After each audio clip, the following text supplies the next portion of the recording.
very first video. I have kids in the back room. If they come out screaming, a dog comes out barking, don't worry, I'm not a professional. What we're going to be making tonight is homemade mac and cheese. There are umpteen thousand different ways to make macaroni and cheese. This is one of many that I make for myself and my family, so I hope you enjoy it. Alright, so the first thing that we're going to do is we're going to go ahead and boil a stock pot of water, which I've already done here, as you can see, and I've already seasoned it. Now this is the first time that you really get to season your pasta. I don't know where you get your pasta, but where I get mine, it doesn't come already seasoned. So this is your first attempt at making your food not suck. So I've added about a pinch, maybe a pinch and a half, define your own pinch, of salt, and I'm going to go ahead and add in the pasta noodles. I'm just using elbow macaroni. And what we want to do is just zhuzh it around a little bit. This does not need to be babysat. You just really want to kind of get it started, make sure it doesn't stick to the bottom, and come back and check on it every once in a while. Now in this pan over here, we are going to get our sauce started. What I've got here is something that every person should have in their kitchen. This is called liquid gold, aka bacon fat. Okay? If you don't have bacon fat in your kitchen, you should, and that's probably why your cooking sucks. So, and I know what you're saying, you're talking about the calories and how bad it is for you, but my goodness, we're making macaroni and cheese here, okay? This isn't a bodybuilding show. This is a show about how your food sucks and you don't want it to. So that's why you've come. So what I'm going to do is just put this bacon liquid gold in here. I choose not to use the word fat. It has a negative connotation. That's what it is. I'm going to go ahead and get that in there. That is going to act in place of like olive oil or butter just because it has an amazing flavor. So don't throw away your bacon fat. Store it in a cup or something. Put it in a tin can. Put it in the refrigerator. I have reserve in the freezer. I freeze it and I just cut it off on knobs in place of butter where I want extra flavor. So I'm going to go ahead and get my onions started here. What you want to do is saute these down until they're soft and translucent. We're not looking for them to have any color. So if you have your fire up too high and you see them to start to caramelize, get that brown color, you might want to turn it down a little bit.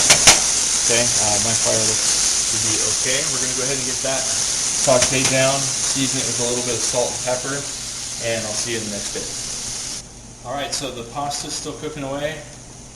Going to have about 10, maybe 12 minutes depending on how hot your fire is. What you're looking for is an al dente. You don't want it to be too soft and noodly, but you don't want it to be too firm either. You want it to have just a little bit of a bite because we are going to bake this.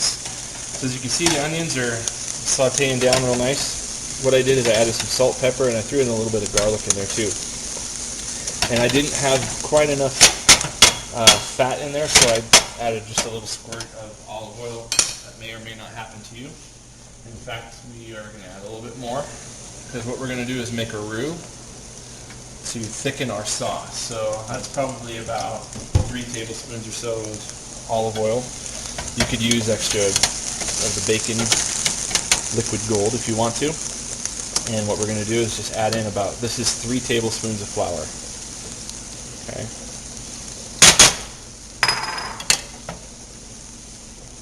And again, what you want to do is just mix, combine. It's going to get all kind of lumpy like that. That's okay. That's what we're looking for. And we just want to kind of turn the fire down just a little bit and cook the raw flour taste out of it. I don't know if you've ever made a soup or a sauce or something and maybe you tried to make a roux like this and you poured your liquid right in and it still tasted sort of floury and gritty. It's because you didn't cook your flour out. You got to get that raw flour taste out of there. Mine's still a little bit dry, so I'm going to add a little bit more oil. How would you know that? Well, this kind of comes with practice. You kind of just know what you're looking for. Alright. Okay. Come over here. We're going to grab 2 cups of whole milk. Don't want to use skim milk. You don't want to use low fat, 1%. Again, we're making mac and cheese here. We're not worried about our figures so much. All right, we're going to go ahead and pour this in slowly. Whisking as we go.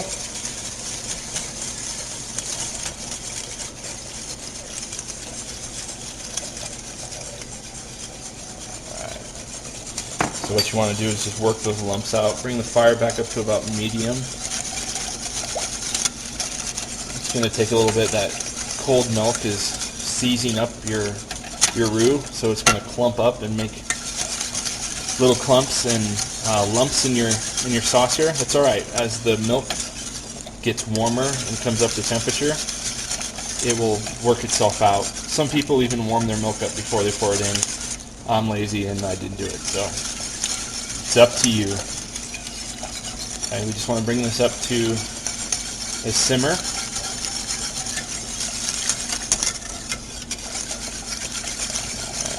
Check on our noodles.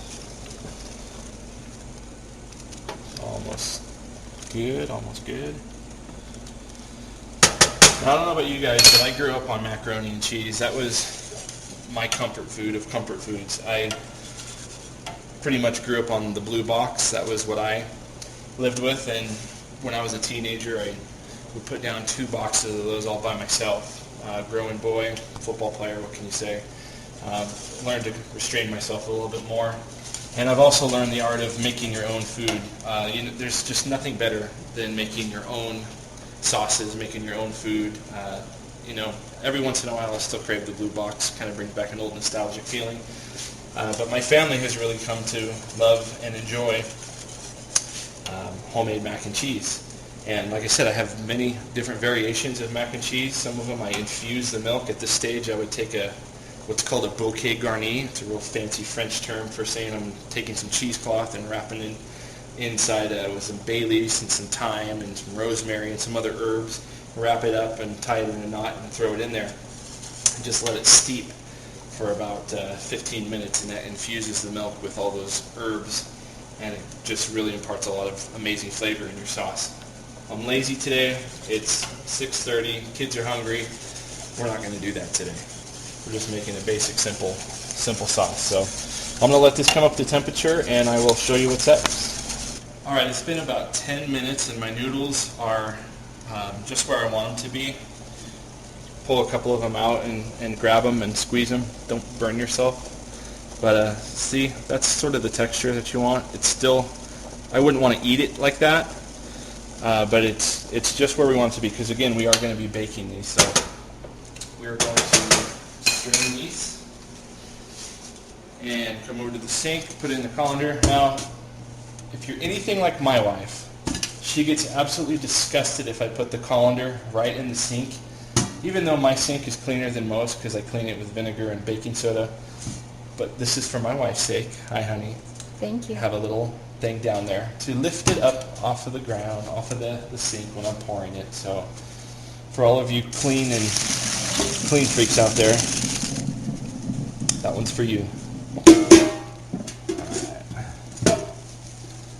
Okay, so just drain off most of the liquid and just gonna let it sit there for a bit. Am I missing something?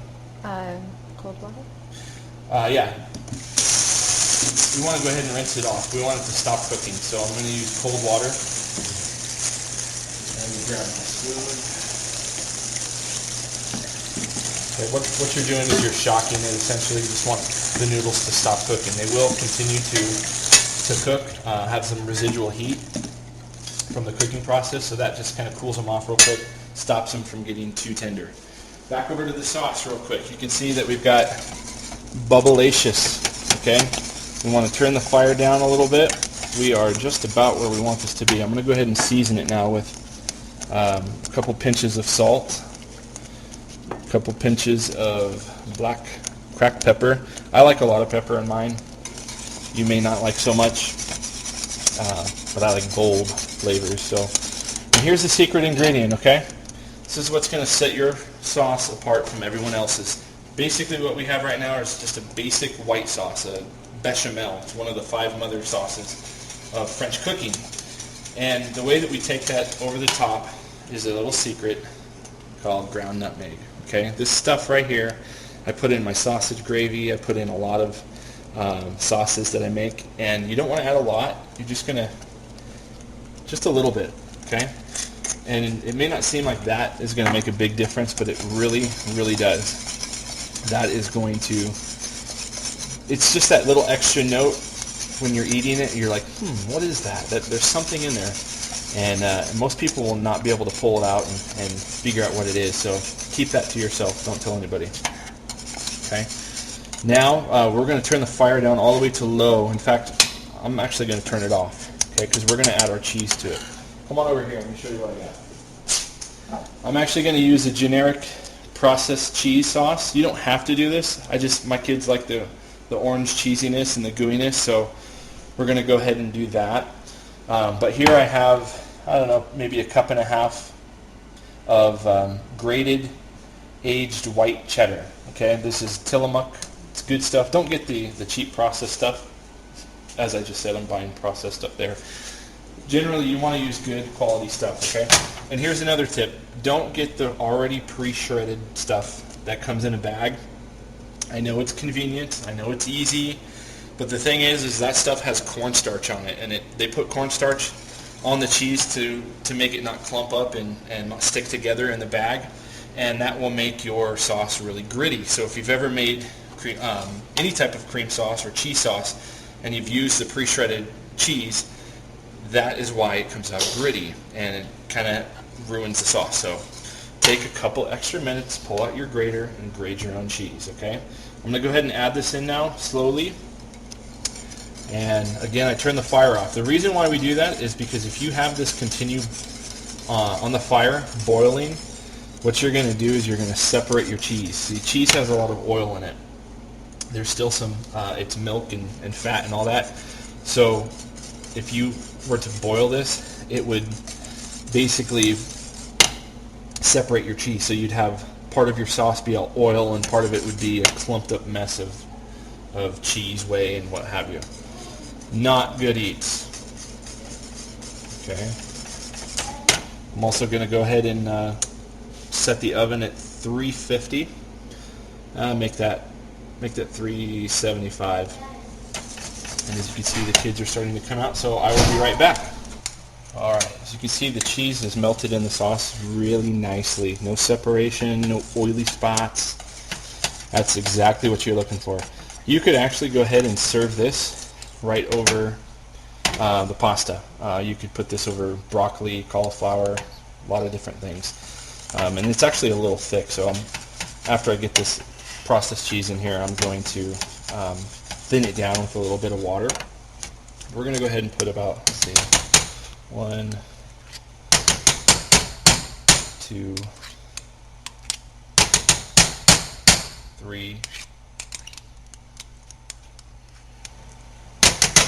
about 4.5 heaping tablespoons of processed cheese, cheddar cheese. I'm not using Cheese Whiz because it does have kind of too bold of a flavor that kids don't like. Your kids may like it. Use it. Okay, again, as I said, that's a little too thick, so I'm going to just take a little bit more water. Okay, just add a little bit at a time. Milk, you mean? Did I say water? Yep. Okay, I meant milk. There's a rule in my house. It's do as I say, not as I do. In this case, it's going to be reversed. Alright. Okay, we're still a little too thick. Add a little bit more. The key to this is add a little bit at a time, because you can always add more. You can't take it away.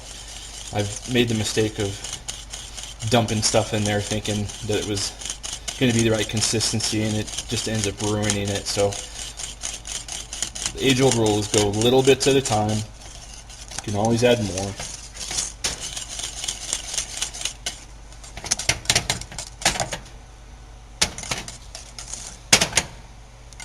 Okay, just a little tiny bit more.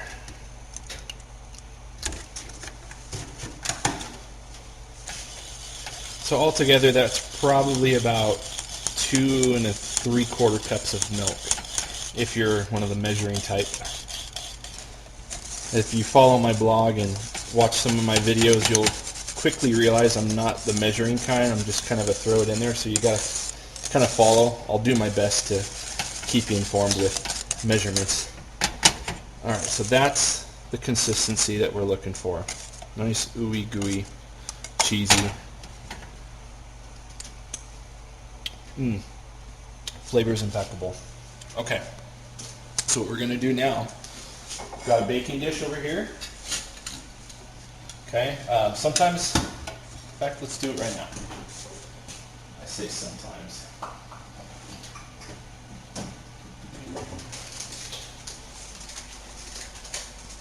I am going to go ahead and add a couple knobs of butter to the pasta.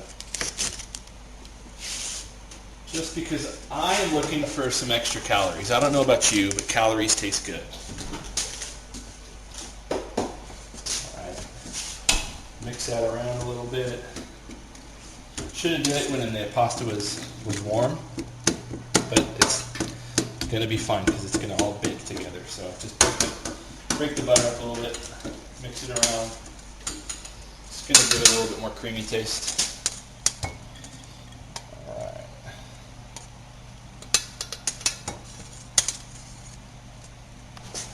Alright, so I'm actually going to backtrack a little bit. I'm going to pour my pasta into a bowl. I got a little bit ahead of myself. You want to mix your pasta with your cheese sauce before you put it in your pan. That way you don't get your pan all yucky and you can save for presentation. I don't know if you're trying to impress anybody. Alright, take our cheese sauce.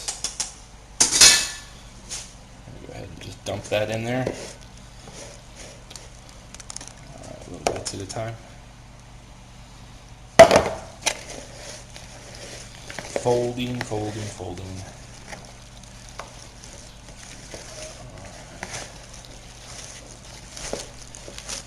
Folding, folding, folding. Okay, so my family likes theirs really creamy and gooey. You may not like it that way. Make it how you like it. This is just the way we do. We're going to go ahead and add some more cheese sauce. Alright. Make sure it gets into all of those noodles inside the noodle tubes and all that. Just nice and creamy and gooey. Okay. I'm just going to pour this into my baking dish. I'm going to top it with a little bit more cheese and some panko breadcrumbs and top it with some paprika. Pop it in the oven and it'll be coming out and I'll make you a plate. Alright, so what I did in this mixing cup here is I took some panko breadcrumbs, a couple tablespoons of butter, and I took some more of my liquid gold and I melted it all down in the microwave. And we're just going to sprinkle this over the top. As you can see, I also sprinkled some paprika. Paprika is going to give it a really nice smoky flavor on the top.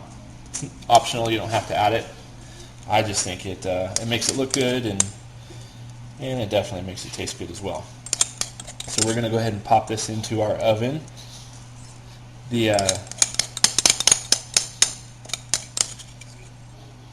My wife is telling me something. Oh yeah, I shredded more cheese. I told you that. Shredded more cheese on top of it as well. So that's what we want it to look like. We're going to go ahead and pop this in the oven. Alright, it's already preheated to 375. Uncovered. It's going to be about 20 minutes or so, or until the sauce is bubbly and the top is nice and golden brown. If the top isn't golden brown yet, but the sauce is done, go ahead and put your broiler on for a second and keep an eye on it. And I'll come back and show you what it looks like. Just going to give you a little peek inside. See how it's bubbling on the sides. Looking good, looking good. Almost there. Alright, it's been about 25-30 minutes, and take a look in here. Bubbling, gooey cheesiness. That, my friends, is baked mac and cheese. This, I promise you, will not suck. Okay? It's really not that hard to make good food. You just got to know some basic, simple steps. And really, there's no right or wrong. But that just looks amazing. I'm going to go ahead and hop in here. Just look at that. Oh my God. All right. I can't be here with you guys anymore. I got to go. I'm sorry. Thank you for watching. This is Help My Cooking Sucks. Hopefully after watching this video, your cooking won't suck so much, but hopefully it sucks just a little bit so you come back and see me next time. Thanks.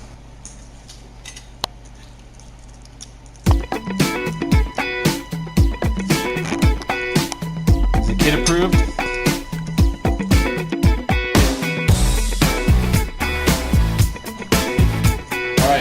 Bonus alert. This is a bonus feature for all you guys. I know you guys aren't paying for this or anything, but this is bonus, okay? So what happens when you have extra sauce? Follow me. You made your mac and cheese and you have all this extra sauce. What do you do with it? Do you throw it away? Do you freeze it? Nah.